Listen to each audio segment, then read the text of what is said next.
Olá para todos. Tem gente entrando ainda. Gente, agora a gente vai fazer rapidinho uma revisão das atividades avaliativas que a gente teve na outra semana. Eu já corrigi, tá? Eu quero passar para vocês a resposta para as pessoas que ficaram, acho que um pouco confuso. Essa turma aqui, a maioria foi muito bem, tá? Mas por uma outra questão que possa ter dado algum tipo de confusão, deixa eu abrir aqui enquanto seus colegas conectam. Não abram o áudio, não.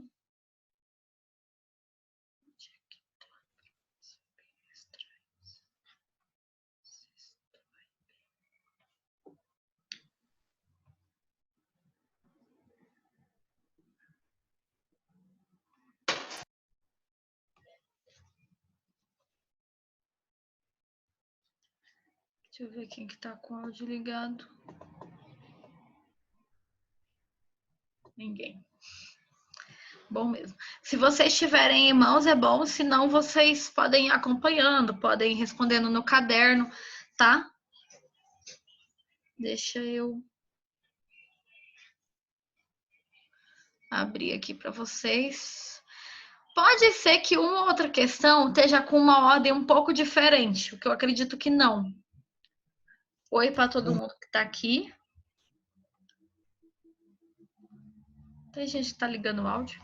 Olha, gente, a primeira questão é: no capítulo 4, estudamos sobre a região da Mesopotâmia.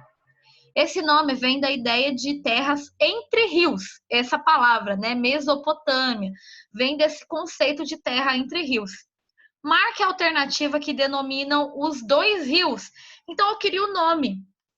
A gente falou sobre isso na aula, tinha no livro de vocês.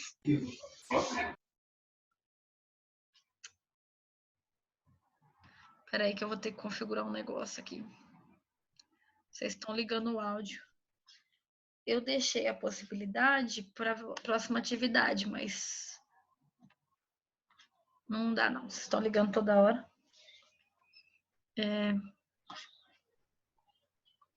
Tá.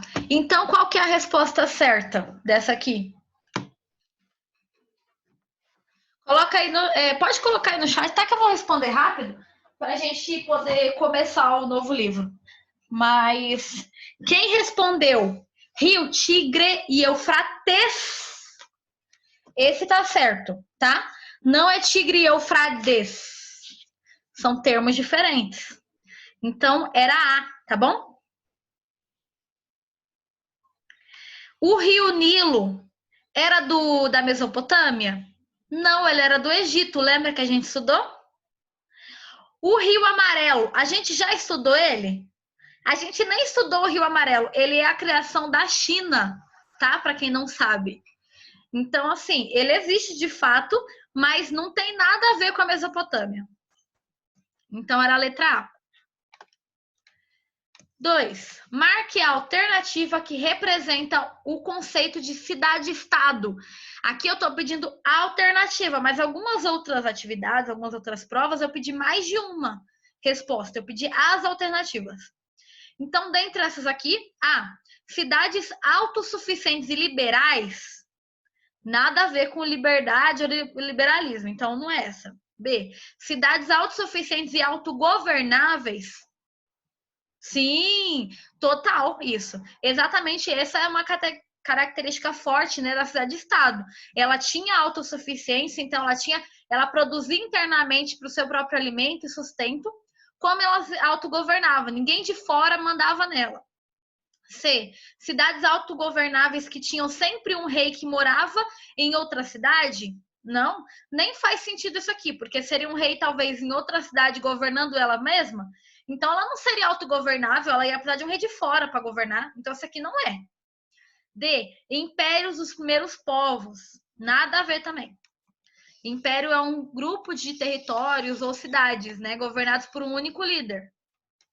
3. Marque a alternativa que representa o que eram os zigurates e para que eles eram usados. Os zigurates eram templos para os deuses? Eles eram. Que os reis moravam? Não.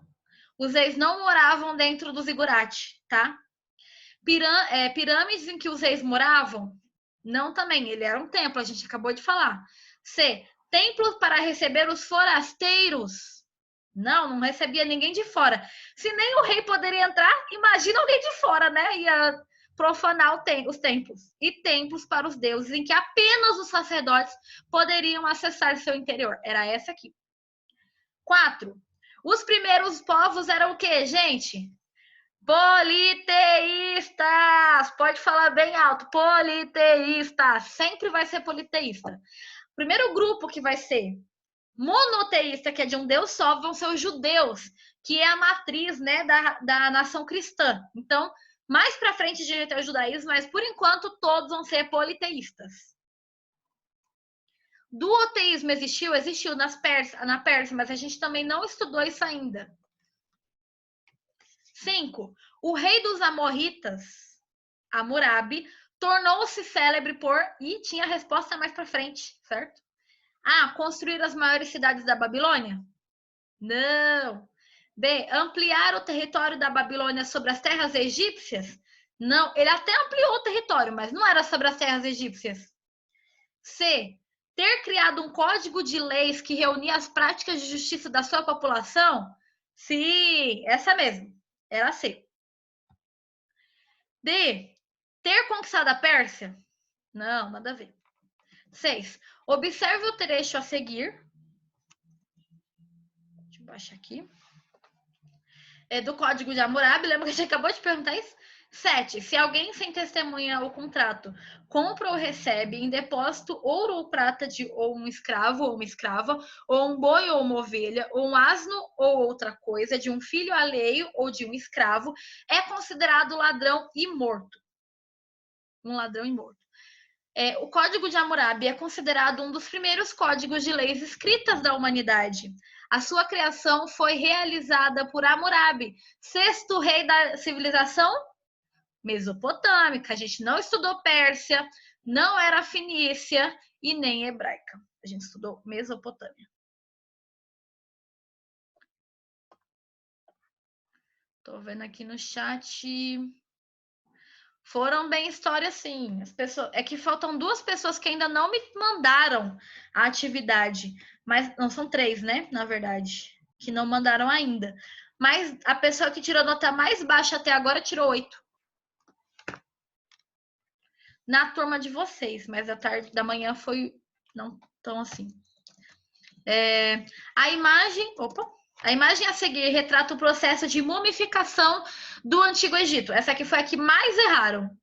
Sobre essa prática, é correto afirmar que os egípcios mumificavam seus mortos porque acreditavam que a alma e o corpo podiam se reencarnar-se? Sim, era por isso mesmo. Eles acreditavam que iam utilizar esse corpo na vida pós-morte, lembra que a gente falou? B. A técnica de mumificação tinha como principal objetivo tornar a pessoa mumificada um deus? Não, o único que ele considerava Deus, além dos seres da natureza mesmo, eram os faraós. C. A prática de mumificação pretendia modificar a aparência física da pessoa mumificada? Não, a pessoa ficava, na verdade, conservada, né? E D, que foi aqui a galera confundiu. A preservação dos corpos por meio da mumificação era uma prática relacionada ao deus da imortalidade Ra. Não, Ra ele era o deus do sol, né? Mas não era um dos... Na verdade, ele servia muito mais ao deus da vida pós-morte, da morte, tá? 8. A civilização egípcia apresentava uma hierarquia política bem definida. Seu administrador máximo era também chefe do exército, primeiro-ministro, sacerdote supremo, adquirindo o status de divindade e chamado de faraó. 9. Qual era a função dos nilômetros?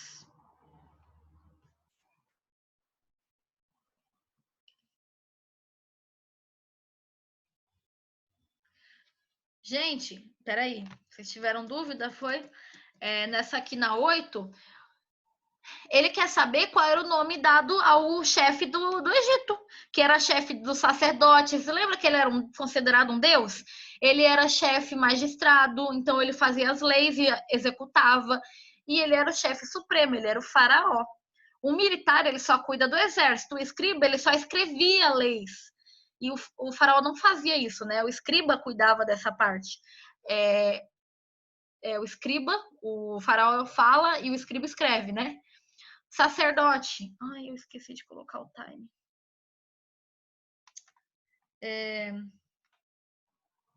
O sacerdote, então, ele cuida apenas das questões religiosas. Então, a gente tem que pensar que era uma pessoa. O faraó, então, ele dominava todas as coisas. Quais eram as funções do nilômetro? Posso que alcançava um lençol freático do Nilo para ver a cor da água? Não era para ver a cor da água. B. Pós que alcançavam o lençol freático do Nilo para ver o nível de cheias e assim prever as colheitas? Sim, era assim que eles sabiam se ia ter bastante cheia aquele ano, então dava para fazer uma colheita grande, ou não. Aquele ano vai ser um ano mais difícil de fome, né? C. Poços que alcançavam o lençol freático e analisar as estrelas? Não, nada a ver com as estrelas, né? E poços que alcançavam o lençol freático do Nilo e adorar deuses. Também nada a ver com os deuses diretamente. E 10. Na aula explicamos quem eram os faraós. Marque a alternativa mais correta.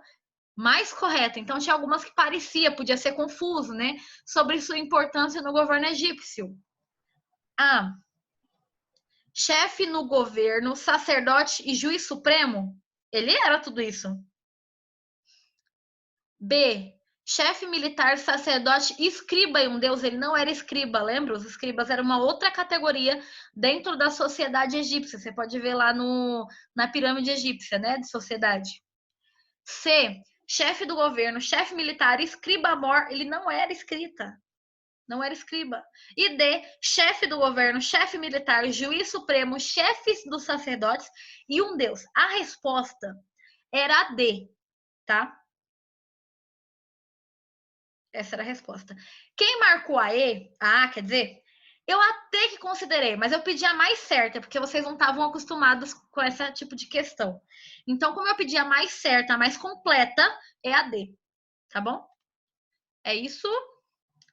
Capítulo 6 do livro de vocês, então é o livro novo. Nós agora estamos estudando os primeiros povos, né, da antiga América Espanhola.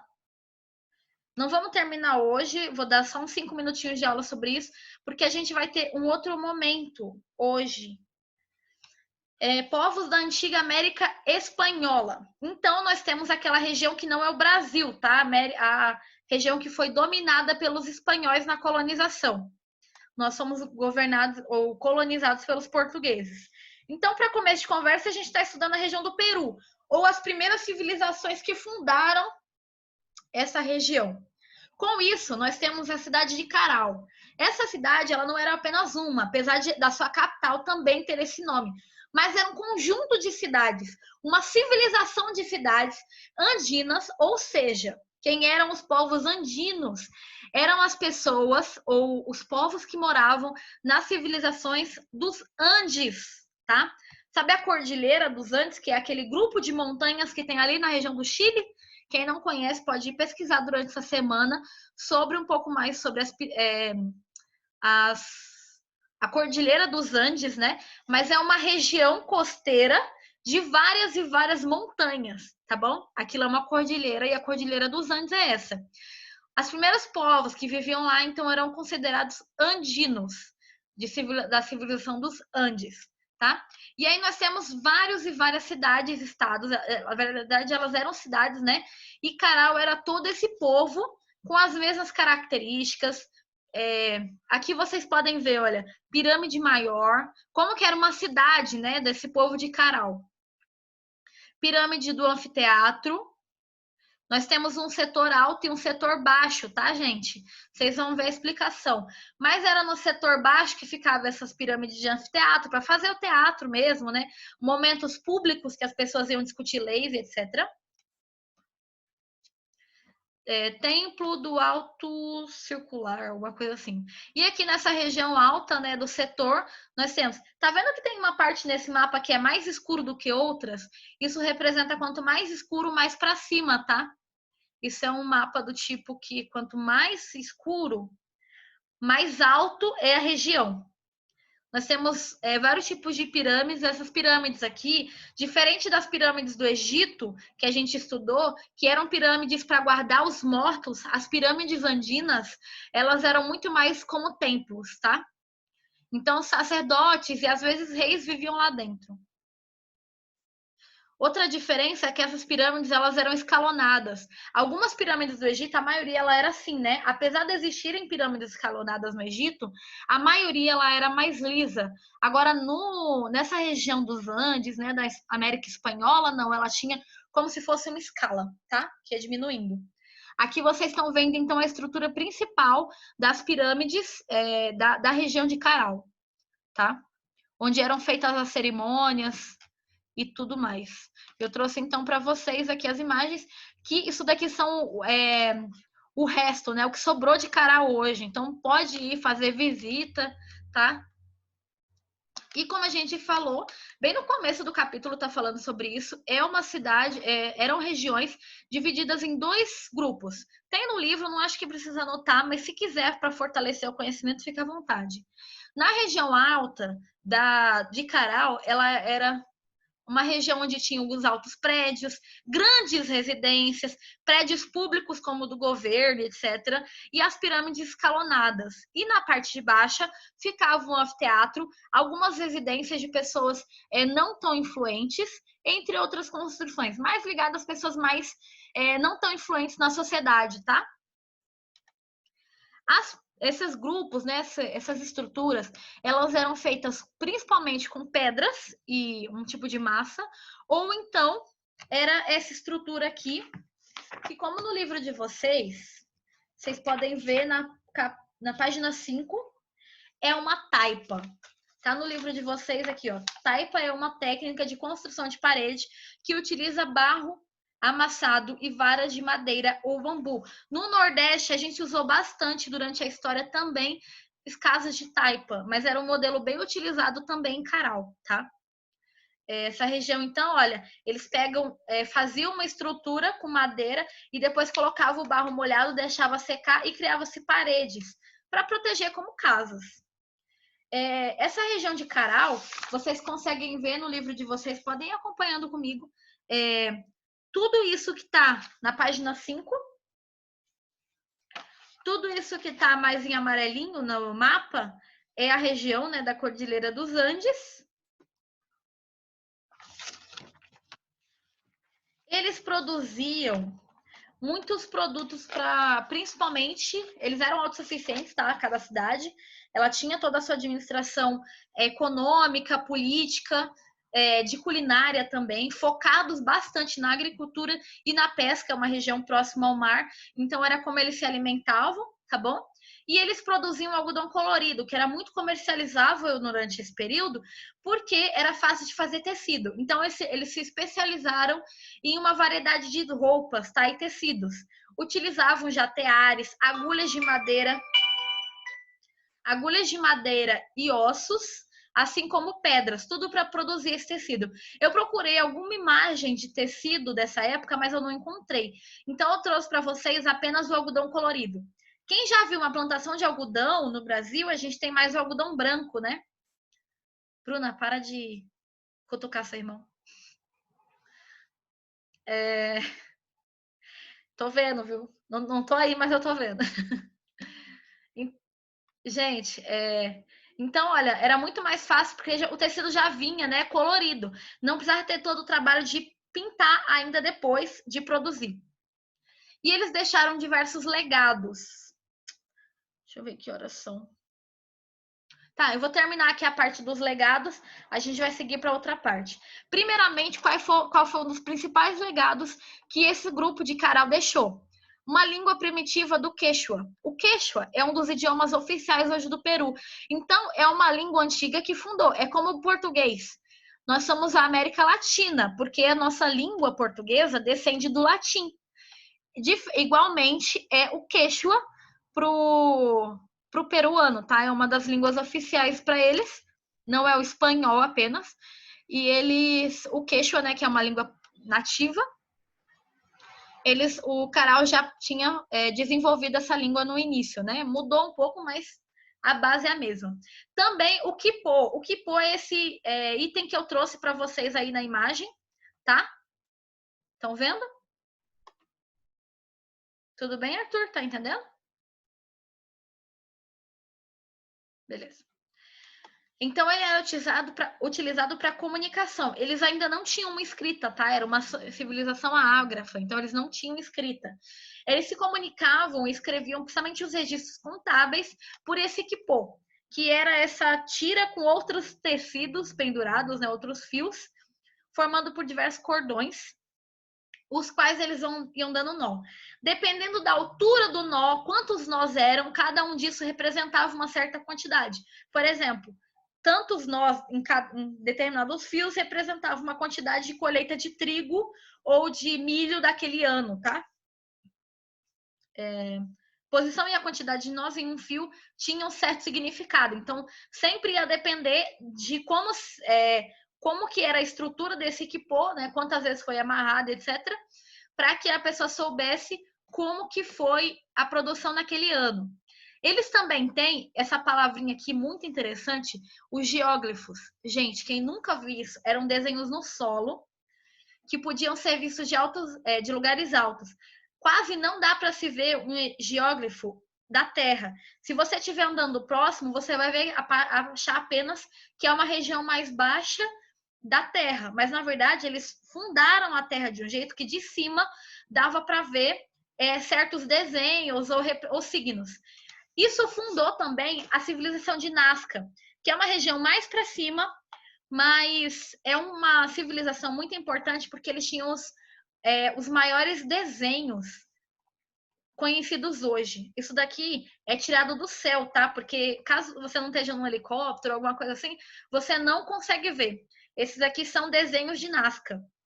São hieróglifos, né, de Nazca. Então, o que você vê aqui? Parece uma formiga, talvez, ou uma aranha? Eu acho que é uma formiga.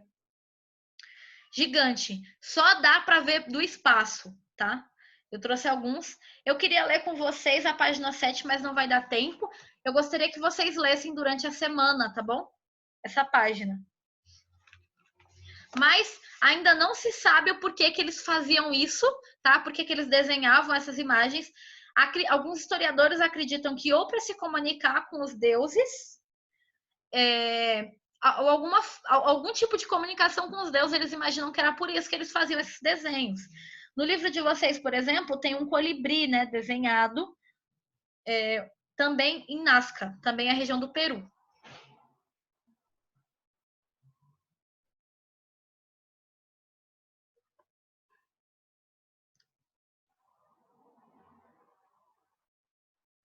Fala 5.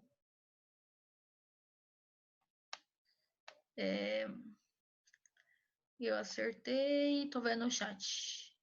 Qual é a minha nota de história? Me deixou no vácuo. Deixei no vácuo? Cadê você? Desculpa. Não vi. Fala a 5 da prova, eu não falei? Eu pulei? Tá bom, eu já falo. Não, a minha aula não acabou, não. Enquanto eu abro aqui o negócio, escrevam aí, por favor, no chat o nome de vocês.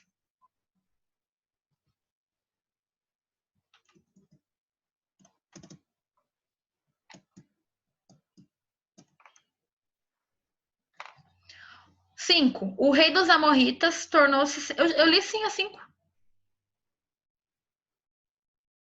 Eu falei que era C. Ter criado um código de leis que reunia as práticas de justiça da sua população. Mas eu tinha falado. Escrevam aí rapidinho, professora, eu tenho uma pergunta. Gabriel.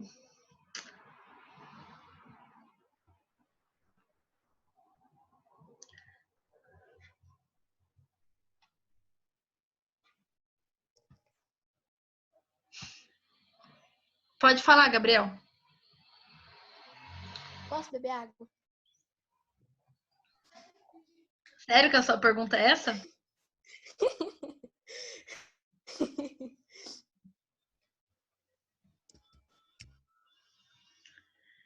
Gente, bastante gente tirou 10. Quem não me mandou alguma prova ainda, por favor, manda. Ainda tem várias pessoas que não me mandaram. Principalmente a atividade avaliativa de geografia. Geografia, só recebi da Jamile, do Eros, do Gabriel Garcia, do Eric, do Davi Teran, Arthur, Bruna, Ana Clara e Ana Sofia. Só, o resto eu não recebi. Gente, todo mundo escreveu aí o nome de vocês?